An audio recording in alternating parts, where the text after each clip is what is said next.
friends, the last phase of our discussion is on frequency domain design. Today's lecture and the remaining two lectures will be devoted to the design aspect in frequency domain.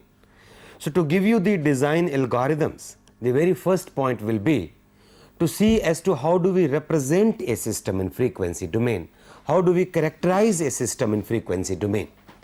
Today let us discuss the frequency domain specifications which completely characterize the steady state and transient behavior of a system.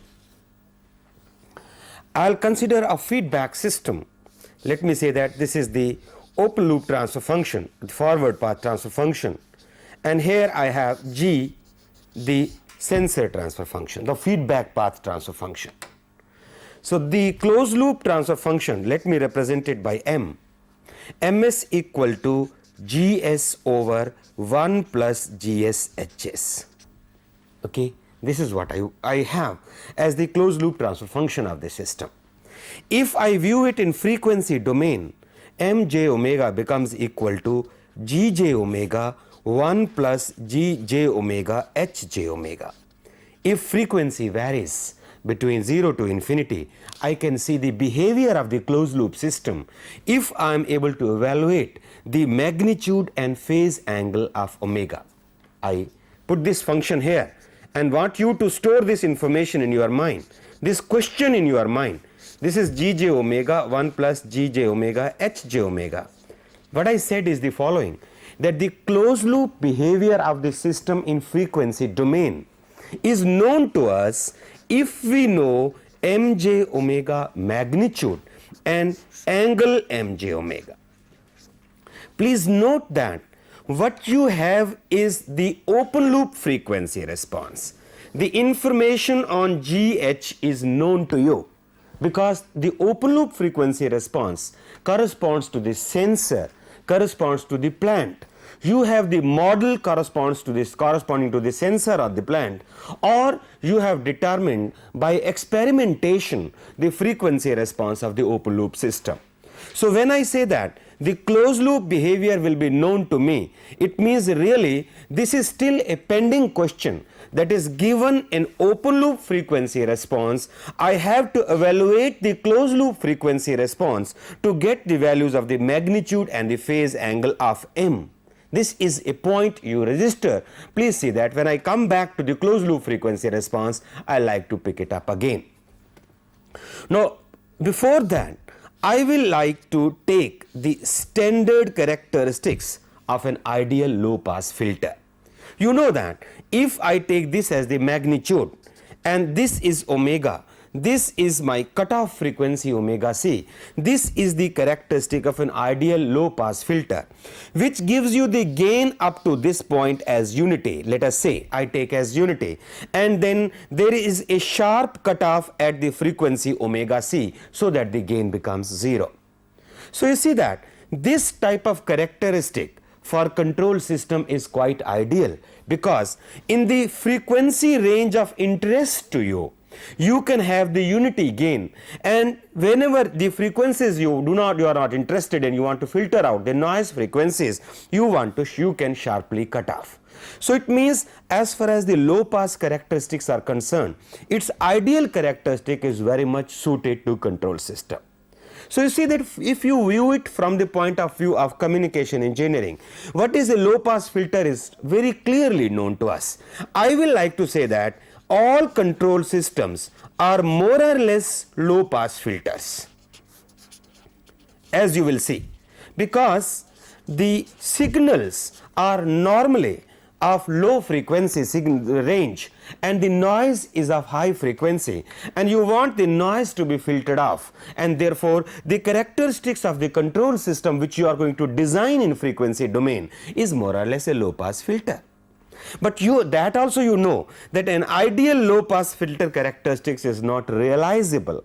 So, in that particular case, naturally no control system will approximate this, because this is a function which is not realizable.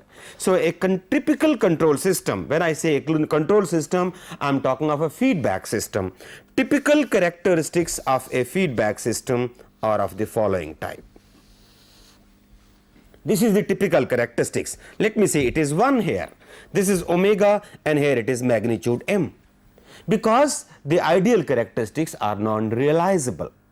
In this particular case you will find that after 1 there is an overshoot also in frequency driven.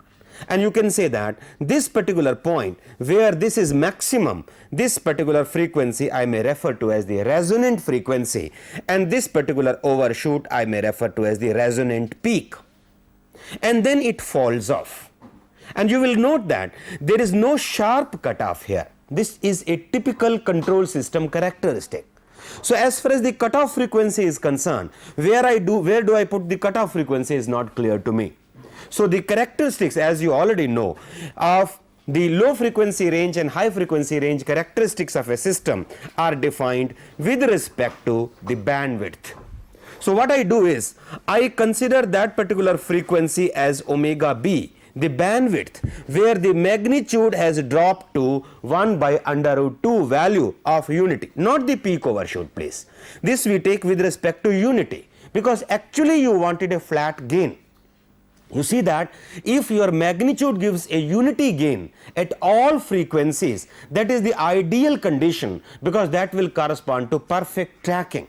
The magnitude for all frequencies is equal to 1. It means output will follow the input very correctly and smoothly.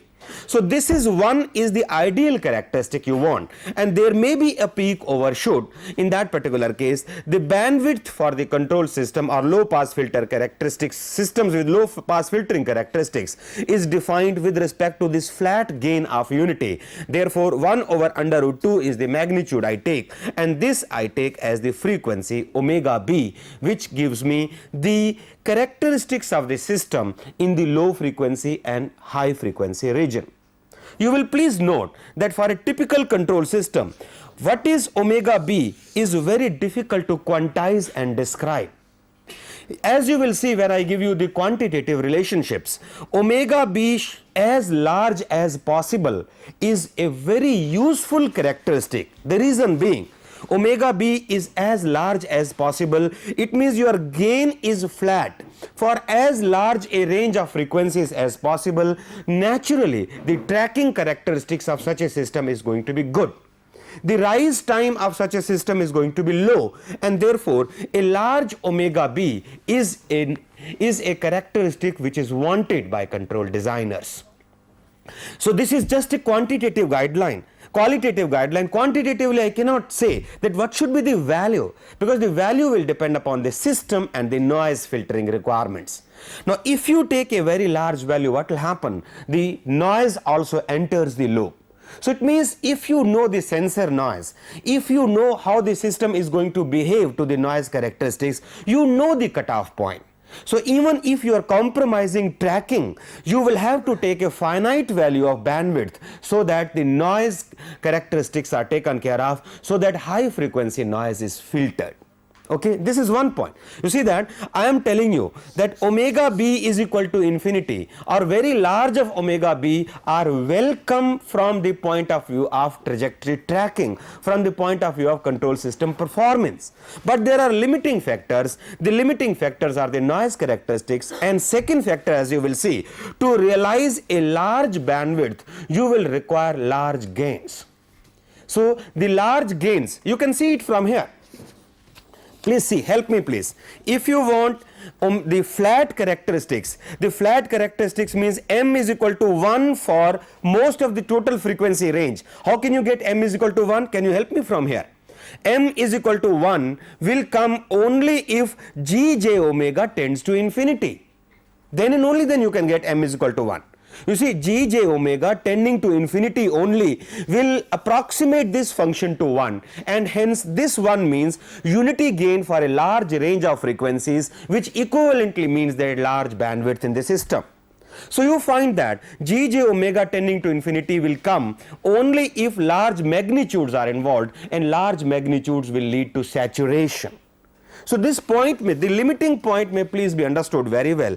Though I need omega b to be a very large value, but the noise filtering requirements and the requirements of preventing the system by instead of going to large values of gain to make the system saturated, you will like to prevent those values which lead to saturation. So these two factors, you can say, lead to the limitation on the bandwidth of the system. Quantitative guidelines cannot be given, they are system dependent. Okay.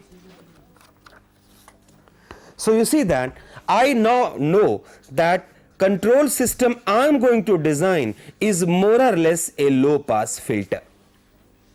Now let me say that how do I quantify the total behavior of a system? I take this as a typical characteristics of a control system.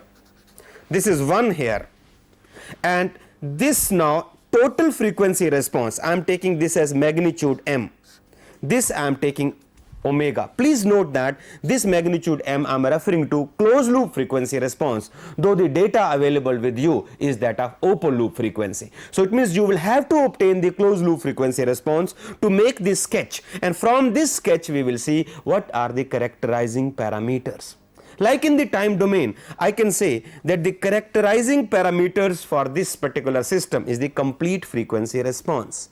But again, if I take the complete frequency response to characterize the system, the design algorithms become very difficult, and therefore some indices I take, and these 3 indices I was referring to are the optimum indices to characterize the closed loop frequency response completely. The 3 indices are the resonant frequency omega r, the frequency at which the maximum occurs, the resonant peak, let me call it MR, the magnitude at the resonance frequency, and the frequency omega b, the frequency at which the magnitude is 0.707. I say now these 3 are the characterizing parameters. Qualitatively I know these values. Qualitatively I say that MR should not be too high. What is this too high? We have yet to quantify. But MR should not be too high, because a high value will mean that the flat gain requirement is not being met. The values of omega r and omega b, as you will require, are related to rise time, and a shorter rise time requires large values of omega r and omega b. Okay. This, let us see how do I compare this in the time domain. But before I compare this in the time domain, I like to say that there are 2 more indices, and those indices are the phase margin and the gain margin. This is -1, this is A, gain margin equal to 1 over A, this is unity, and phase margin is equal to phi. Phase margin is equal to 5 measured positive with respect to negative real axis. I know that these 2, though they are obtained from the open loop frequency response data, they give you the degree of relative stability of the closed loop system. Obtained from the open loop frequency response data, this particular plot is an open loop frequency response plot, but the values of gain margin and phase margin give you the indication of the closed loop behavior of the system. If these values are positive, a large positive value will indicate the system is sufficiently stable, and a small positive value will indicate that the system is close to instability. So it means the closed loop behavior of the system can be characterized in terms of gain margin and phase margin as well. In the time domain, if you recall, there were more than 1 or 2 parameters to characterize a system. Here also, if I assemble everything, I can say now the resonant peak MR, the resonant frequency omega r, the bandwidth omega b, the gain margin GM, the phase margin PM, the steady state error ESS, or the constants Kp, Kv, Ka equivalently, all these characterize the behavior of the system in frequency domain. The only thing is this, that we have to absorb their effect when the effect is reflected in time domain, because we can visualize the behavior in time domain better. We know that whether it is tracking a step input, if it is not tracking the step input, how much is the transient error. Probably we can visualize the dynamic behavior of the system in time domain better than that in frequency domain. But as I have said earlier, the frequency domain design is simpler. So it means somehow we should find out the way of relating the time domain to frequency domain indices so that we can have the advantages of both. We can have the advantages of representing a system in time domain, and on the other side we should have the advantages of design a system in frequency domain. So the link between the advantages of frequency domain design and appreciation of the performance in time domain can be obtained if I give you linking relationships between the time domain indices and the frequency domain indices. That way the appreciation will be better. Okay, and if you recall, which definitely you would have got that particular information in signals and systems course, if I have the frequency response of a system through Fourier transform, its time response can be explicitly obtained. So it means at least this much I know, that time domain behavior and frequency domain behavior are correlated. The correlation is through Fourier transform. But again, the Fourier transform evaluation is so difficult that maybe the advantages of the correlation are lost. So you see that since the computer is available to us, if I have a frequency domain data, I can come to the original transfer function and simulate that transfer function in time domain and get the total response in the time domain. So inversion of Fourier transform integral or obtaining the time response from the frequency response data using Fourier transform may turn out to be counterproductive because of the complexities involved, because it's a complex relationship, you see. And I ask myself as to what is the advantage I am getting. If through that complex relationship I have to establish a relationship, why not go to the transfer function and simulate it and see how the system is going to behave in the time domain. What I want is the approximating relationship so that quickly I can get an idea as to the values of MR, omega B, phase margin, gain margin, or whatever I am choosing, do they make sense when I translate this system into the time domain. If roughly they give me certain idea, the exact relationship, the exact time domain behavior can definitely be obtained by complete simulation, by accurate simulation exercise. So since I am interested only in the approximate relationships, and I know that, well, a system of this nature, omega n squared over s into s plus 2 zeta omega n, you know it's a second order system, a standard second order system.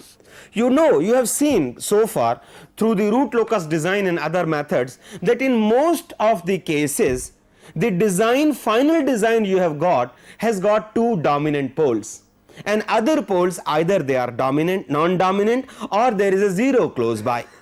You see, in many cases you have been able to obtain such a situation, and you have seen that the system behaves that way. We cannot guarantee, surely. It means if it does not happen that way, it means the intuitive feeling you have got by comparing your system with this system in that case is not that correct. However, you see, you are not going to accept the final design till you have confirmed it by final simulation. So making this approximation that your closed loop system is going to behave like a system with two dominant closed loop poles, I think you are not going to make big sacrifice in making this approximation. After all, if this approximation turns out to be correct in your design, it's a happy situation. The happy situation being the trial and error will be reduced, because in one shot you have got the design. But suppose it does not turn out to be, and you are just viewing this relationship with respect to the standard second order system.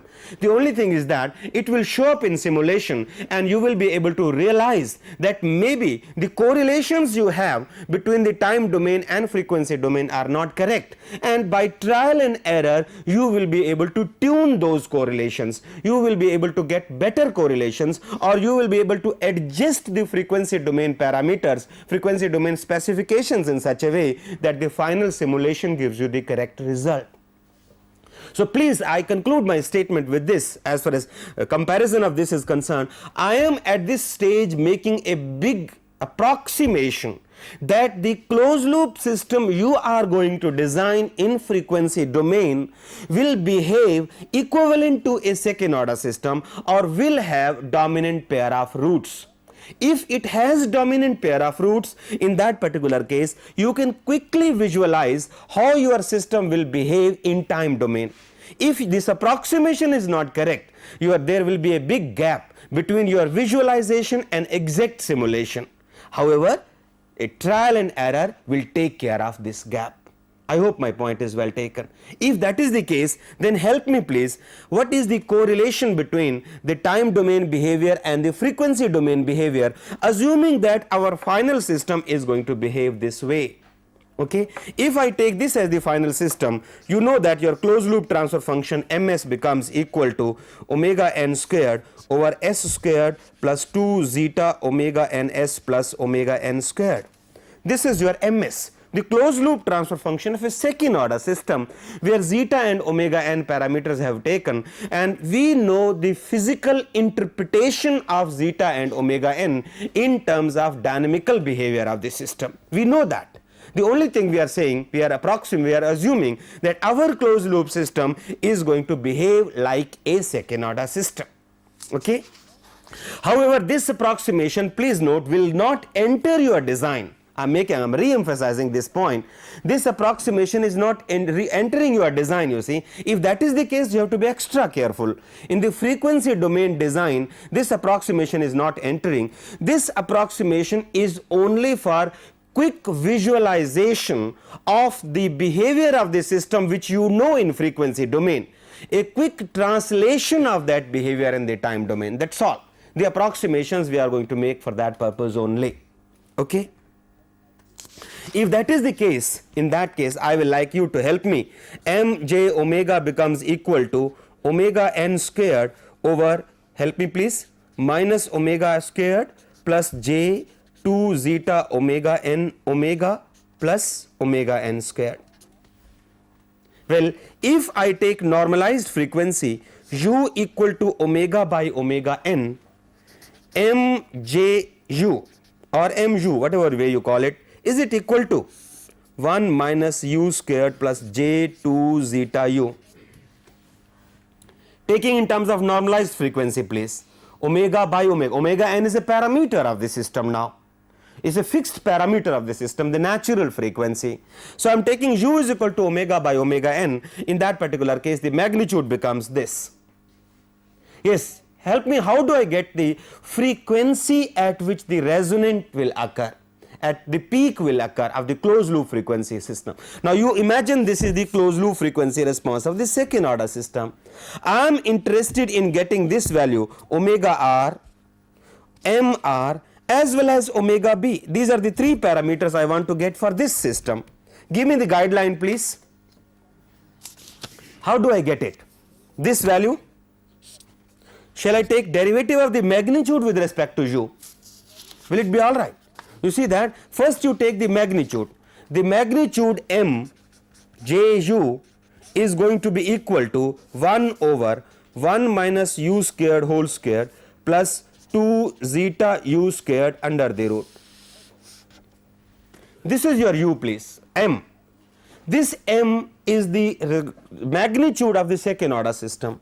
I am going to set dm by du equal to 0.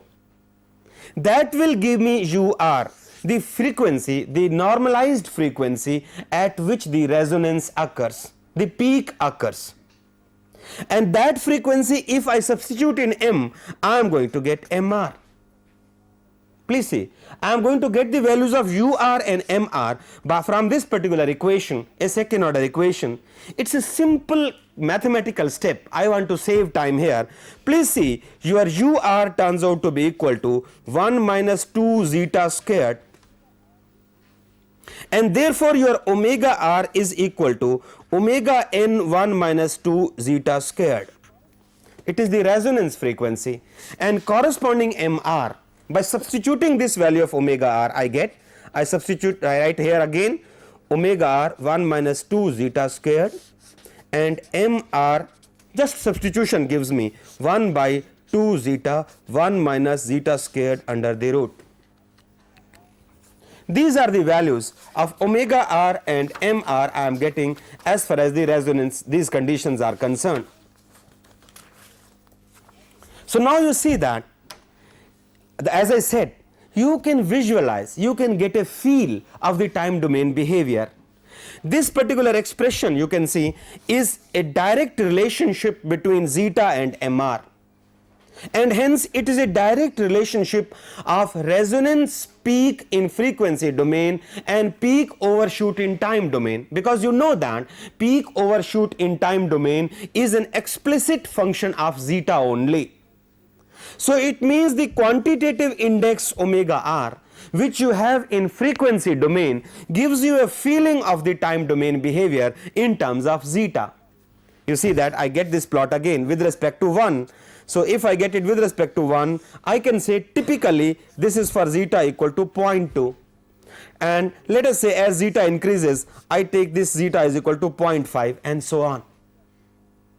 So you see that for different values of zeta I can make this sketch, and I know that the peak overshoot for a second order system is a function of zeta only. So in frequency domain, if you have got the behavior in terms of MR, you can immediately visualize as to how the system will behave in time domain, because you know zeta and hence you know peak overshoot. So it means MR becomes a representative of the relative stability index in time domain, because it gives you the value of zeta and hence MP.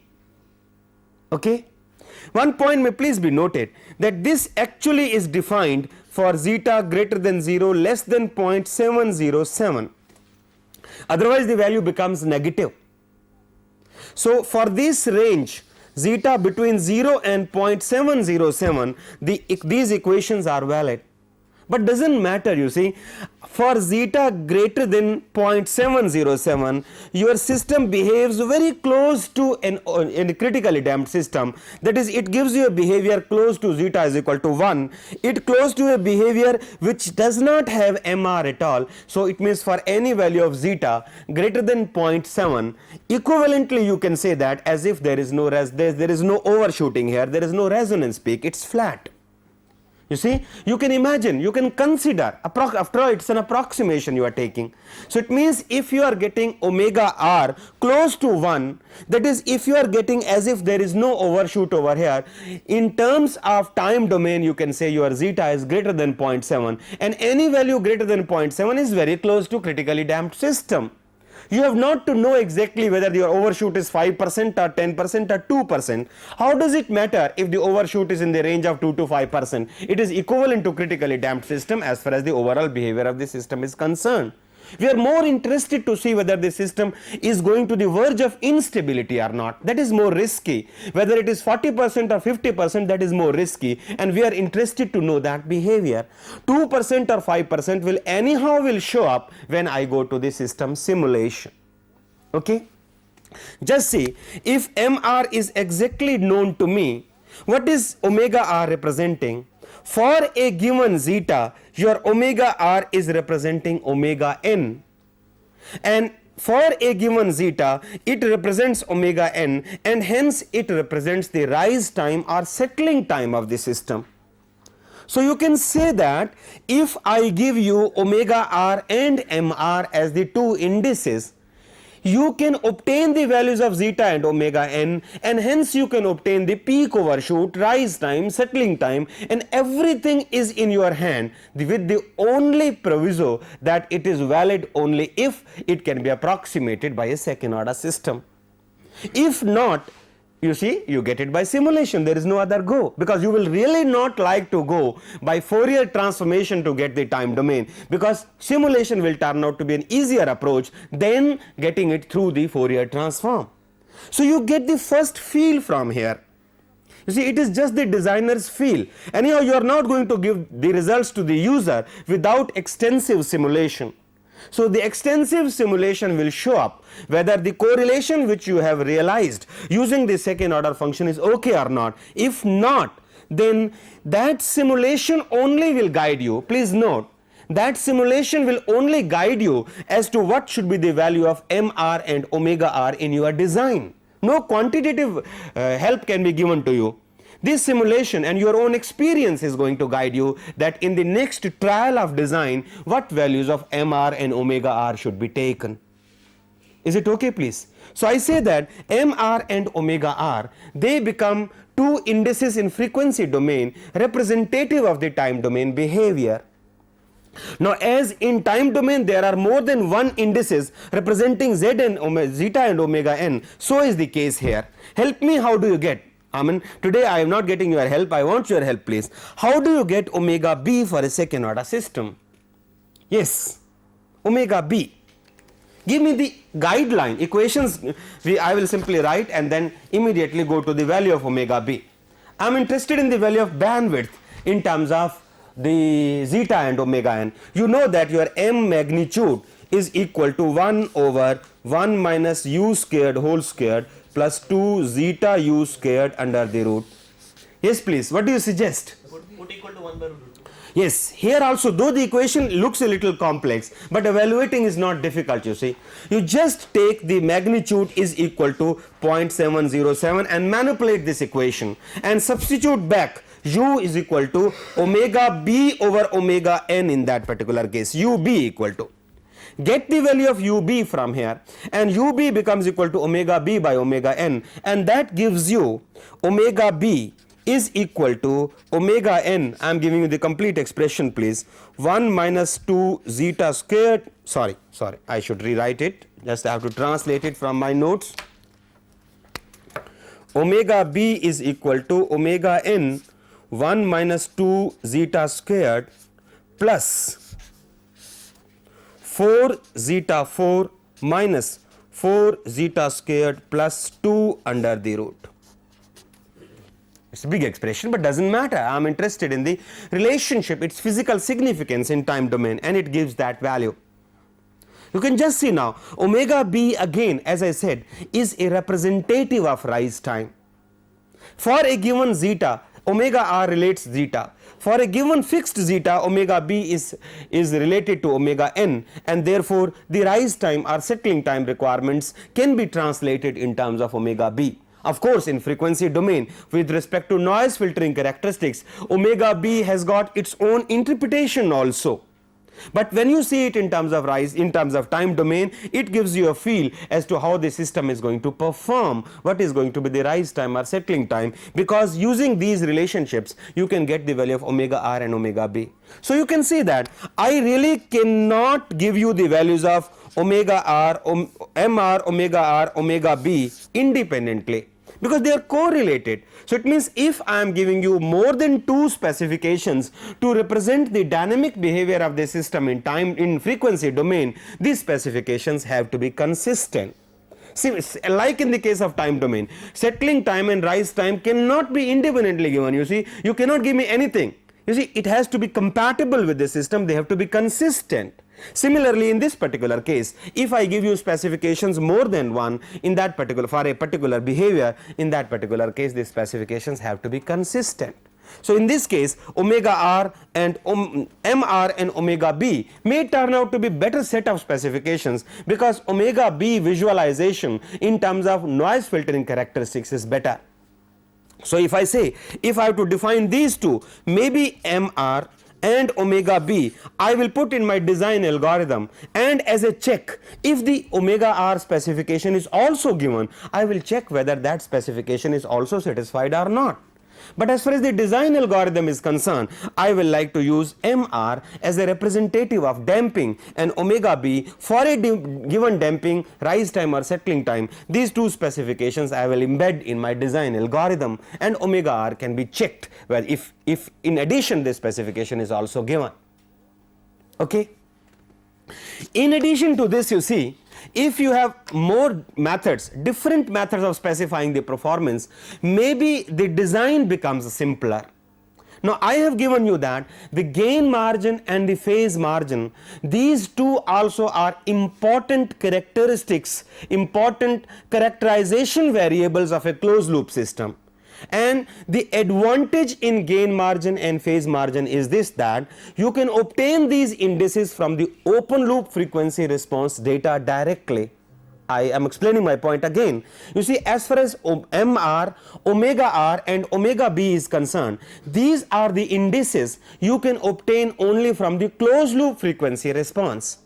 We have yet to see as to for a given open loop frequency response data, how do I get the closed loop frequency response? If I have the computer available, there is no problem. I will immediately take G over 1 plus GH and evaluate using the computer.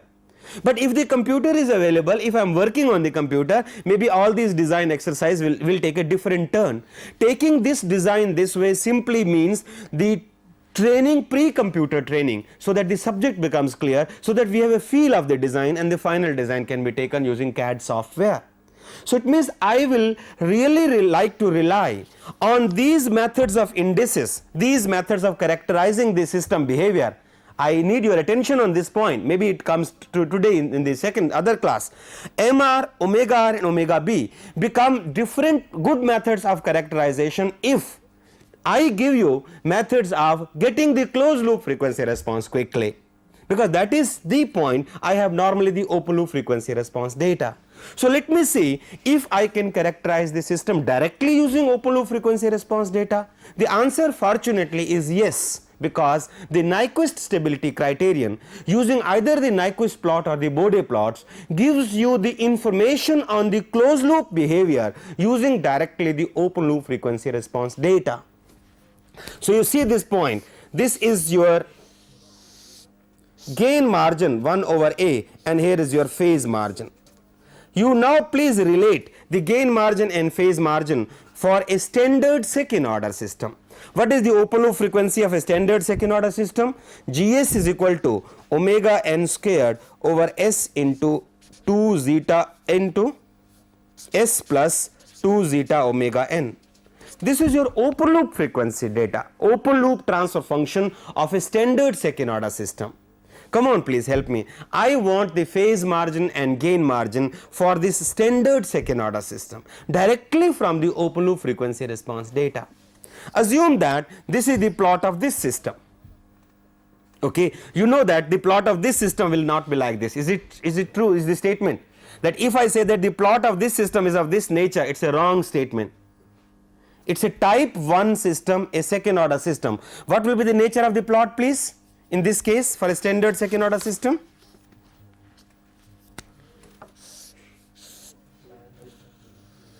this only, is it not? It will be asymptotic to this axis, it will not cross, that we have seen. It's a standard second order system, omega n squared over S into S plus 2 zeta omega n. So as far as this system is concerned, it will not cross the axis. That we have seen that the polar plot of this system for omega is equal to 0 to omega is equal to infinity is going to take this shape. Okay. Now in this particular case, phase margin only can be calculated, and the phase margin, as you know, will be given by this point. This point is gain crossover frequency. Please see, it is the gain crossover frequency. Let me call it omega c or omega gc if you want.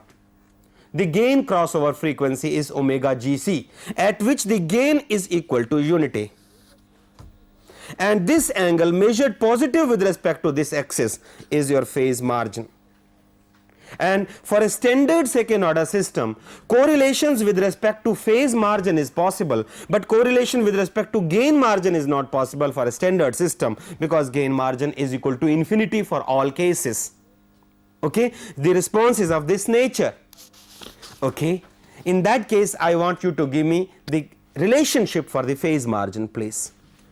G j omega equal to omega n squared over j omega plus 2 zeta omega n, omega n squared S plus, no, that was right, that was right, j omega plus 2 zeta omega n, I am sorry, that was right. This is your open loop frequency response. Get me the value of the gain crossover frequency, please, for this.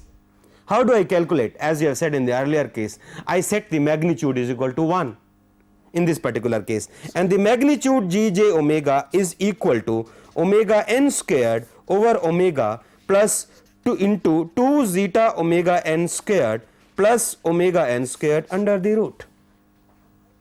This is your magnitude, and I want to set magnitude equal to 1.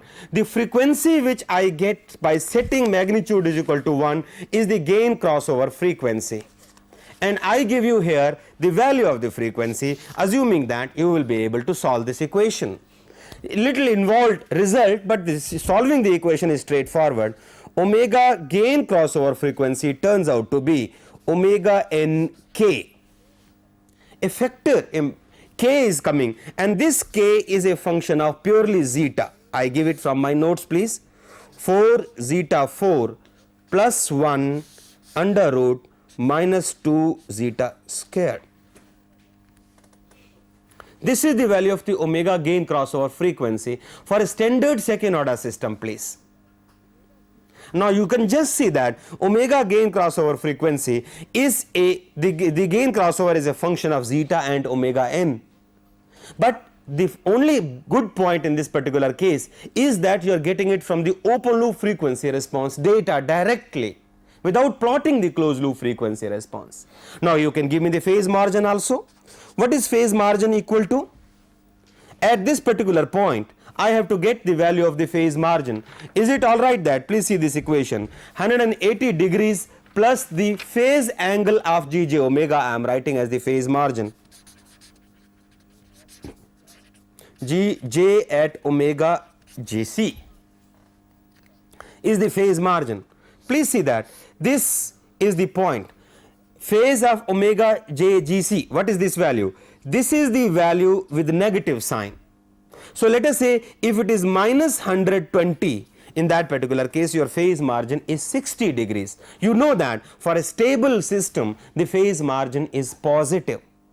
So this angle at this particular point of the standard second order system which you have taken, if this is minus 120 degrees, your phase margin is 60 degrees. You can measure it from the positive direction. You will have to subtract 360 degrees out of it. You will get the same answer. Okay, so the phase margin becomes equal to 180 degrees plus phase of G at the frequency omega Gc. So again a simple exercise. I want you to substitute omega Gc in G, calculate this angle and give me the result for the phase margin. The result for the phase margin turns out to be equal to, I give you the final result, it is tangent inverse 2 zeta upon k. I need your comments now, assuming that you will be able to verify these results, the calculations. Now look at this please. In this particular case you have the phase margin as a function of zeta only, because k is a function of only zeta. It's a function of zeta only, as you have seen, and rather we can even make an approximation. In this particular case, if you are working in low frequency range, let me say it is zeta versus phase margin in degrees, it turns out to be this expression please. For zeta roughly less than 0.5, the phase margin is really it's a linear function and it turns out to be equal to 100 into zeta. Roughly, the phase margin turns out to be 100 into zeta if your values of zeta are less than 5. Otherwise you have got the exact expression for a given value of zeta. You can calculate the phase margin and vice versa. Okay, so you can find in this particular case now the phase margin and the gain crossover frequency becomes an equivalent set which represents the frequency domain behavior of a standard second order system. If you assume that a closed loop higher order system is going to behave in a way standard second order system behaves, then maybe the closed loop behavior of the system can be adequately represented in terms of the phase margin and the gain crossover frequency. Gain margin here I am not taking, because for a standard second order system gain margin is equal to infinity. But if you are working with a higher order system, naturally there will be a gain margin, and this additional specification on gain margin can be given because you know intuitively, though we are not deriving any relationship with zeta and omega n, intuitively we know that larger the gain margin, more stable is your system. So, you see, after all, if any additional specification is given, it has a meaning with respect to relative stability if the gain margin is not infinity, because the system being a higher order system and it will cut the negative axis. In that particular case, intuitive feeling is this, that I will like a sufficient gain margin in the system should not be close to instability. So, as far as the total specification is concerned, I can build the phase margin and the gain crossover frequency omega gc in the system specifications. I can build that, and in addition to phase margin and omega gc, once the design is complete, I can check with what is the value of the gain margin. Intuitively I feel that what should be the value, larger value is more appropriate. That intuitive feeling will guide me whether my design is okay or not, and the final simulation is going to confirm, because the total behavior will be available in the final case. So, you see that there are equivalent routes available. I can say that there are many specifications, and which specification you prefer, it depends. I personally feel, depending upon my design experience, that omega r as a representative of zeta and omega b as a representative of bandwidth is a reasonably accurate set of specifications giving the dynamic behavior of the system in frequency domain. Don't complicate your design algorithm. You meet these two specifications on MR and bandwidth, and then you see whether your other specifications are adequately satisfied or not. Equivalently, in many design problems we will solve, we will take phase margin and bandwidth. That is also fine, because phase margin is a representative of zeta and bandwidth is a better characteristic, because the bandwidth really tells me what will be the noise filtering characteristics of the system. However, if I am working with open loop frequency response and the closed loop frequency response I am not obtaining, in that particular case maybe phase margin and gain crossover frequency omega gc is a consistent set of specifications. Now, if omega b is also given, okay, you get these specifications using your design algorithm, get the closed loop frequency response of the system, and you can check whether your omega b, which is given to you in terms of noise filtering requirements of the system, is satisfied or not. So, you anything more than these two, there is no constraint. The only thing is that after the design is complete, you will see whether that is also met with or not. Hopefully, if the compatibility is there, the specifications will be met. If not, then little retuning or a retrial will satisfy the additional requirements as well. So, this becomes the dynamic behavior of representation of the dynamic behavior of the system. The steady state behavior of the system, of course, can be represented in terms of Kp, Kv and Ka. This represents the steady state behavior of the system. So, a design problem will consist of a typical design problem Mr, omega b, Kv, let us say, or phase margin omega b, Kv, or phase margin omega gc Kv. This may be a typical set of specifications which we can accommodate in our design algorithm. Once the design is done, I know intuitively what is the time behavior, because I can correlate this in terms of zeta and omega n, and after that I can see whether other specifications, if given, are met with or not. If they are met, then translate your total thing into time domain and see whether time domain behavior is satisfactory. If yes, fine. Otherwise, that simulation should give you the guideline as to what type of tuning of these specifications should be done so that the required behavior is obtained. No other quantitative guidelines are available. Okay, thank you.